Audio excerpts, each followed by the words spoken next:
जय श्री कृष्ण दोस्तों, आपका हमारे चैनल हिंदी व्रत कथा में स्वागत है। आज हम आपको दशा माता की राजा नल और रानी दमयंती की कहानी सुनाने जा रहे हैं। एक समय की बात है, राजा नल और रानी दमयंती अपने राज्य में सुखपूर्वक राज्य करते थे। राजा नल के 2 पुत्र थे। उनके राज्य में प्रजा सुखी और संपन्न थी। एक दिन राजमहल में एक ब्राह्मणी आई और रानी से बोली, रानी दशा माता का डोरा ले लो, इसकी पूजा करके इसे गले में बांध लेना, आपके घर में सुख समृद्धि बनी रहेगी। रानी ने वह डोरा ले लिया। विधि अनुसार पूजन कर उसे गले में बांध लिया। कुछ दिनों बाद राजा नल रानी के गले में बंधा वो डोरा देखा तो पूछने लगे, दमयंती, इन सोने के जेवरों के साथ आपने ये डोरा क्यों पहना है? रानी दमयंती कुछ कहती उसके पहले ही राजा ने वो डोरा तोड़कर जमीन पर फेंक दिया। रानी ने डोरा उठाया और पानी में घोलकर पी गई और राजा से बोली, महाराज, ये दशा माता का डोरा था, आपको इसका अपमान नहीं करना चाहिए था।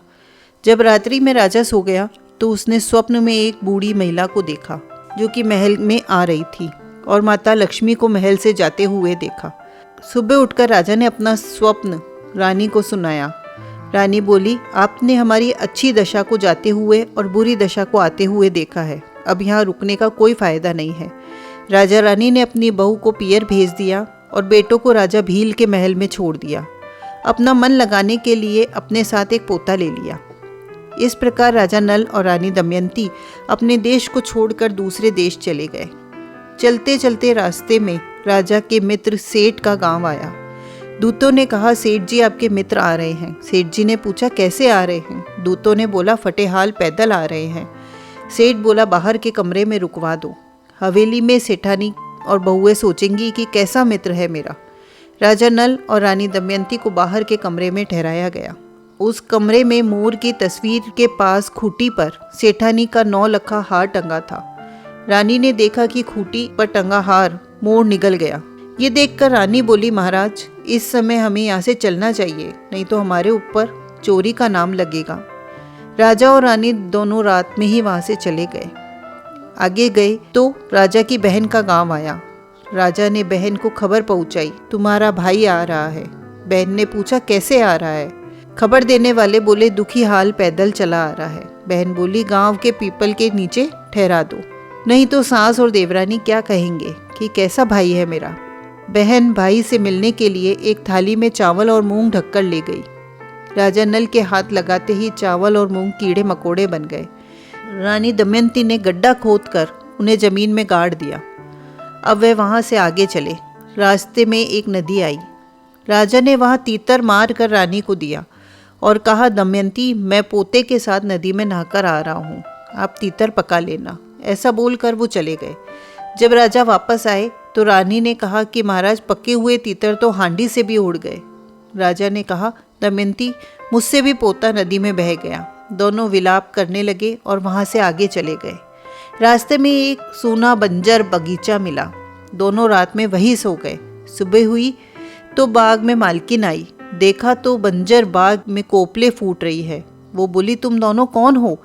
तब राजा नल बोले, हम तो भूख के मारे हैं, रहने के लिए जगह ढूंढ रहे हैं। मालन बोली, अब तुम दोनों यहीं रहो, मेरे बाग की देखभाल करो। वह दोनों बाग में ही रहने लगे। दिन बीतते गए।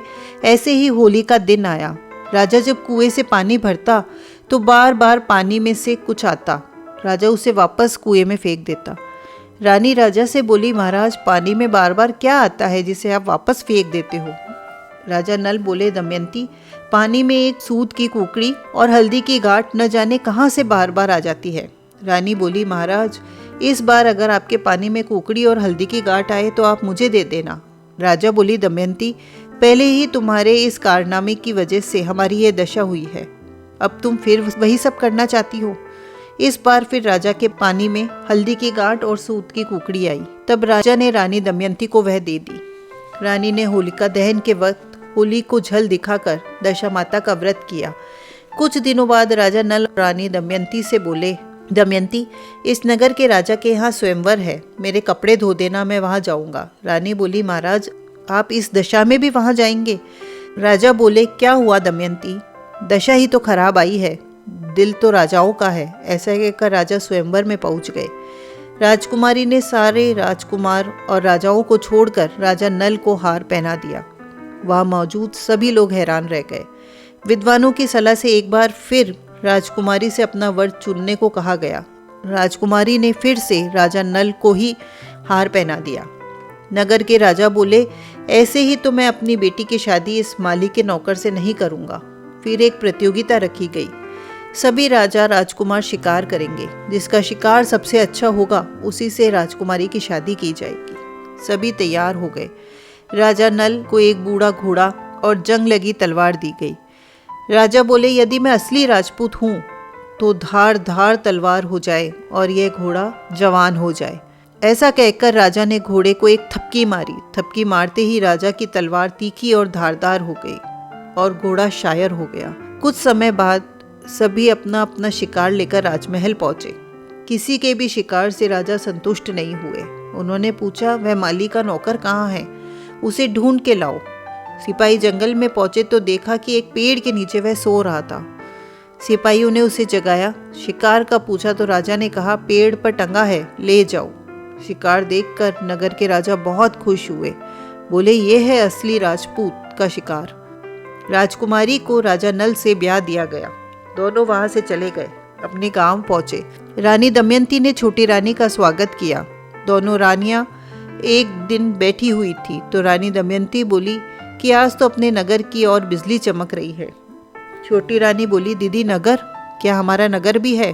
तब रानी दमयंती बोली कि हम नरवाल कोट के राजा हैं, अपने ऊपर भीखा पड़ा हुआ है तो आज हम इस दशा में आ गए हैं।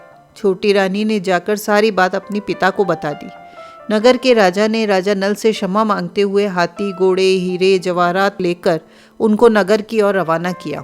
रास्ते में एक नदी आई तो जो तीतर उड़ गए थे वो वापस वहां पर आके रखीज गए। नदी के किनारे उन्हें एक महिला के पास अपना पोता भी मिल गया। वह बोली, यह तो मेरा बच्चा है, मुझे नदी किनारे मिला था। उन्होंने महिला को खूब हीरे जवाहरात देकर पोते को लेकर आगे चल दिए।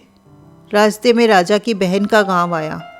राजा ने बहन को खबर पहुंचाई कि तुम्हारा भाई आ रहा है। बहन बोली, कैसे आ रहा है? खबर देने वालों ने कहा कि हाथी, घोड़े, लाभ लश्कर के साथ आ रहा है।